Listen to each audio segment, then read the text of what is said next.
आज काव्या शेतामध्ये माझ्याबरोबर आली. पळून पळून इतकी दमली की तिला दमच लागला. इतकं लांब आमचं शेत आहे ना, कमीत कमी 1-2 किलोमीटर तरी चालत जावं लागतं. शाळेत आली आणि माझ्याबरोबर निघाली. दमली. आता पाण्याची बाटली घेतली आणि उंबराखाली पाणी पेत बसली.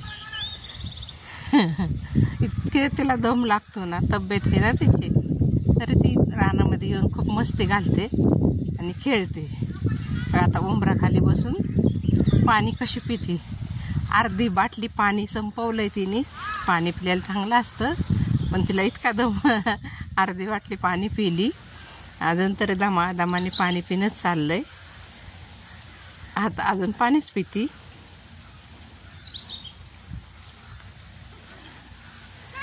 तरी काव्याच्या व्हिडिओला लाईक करा, सबस्क्राईब करा.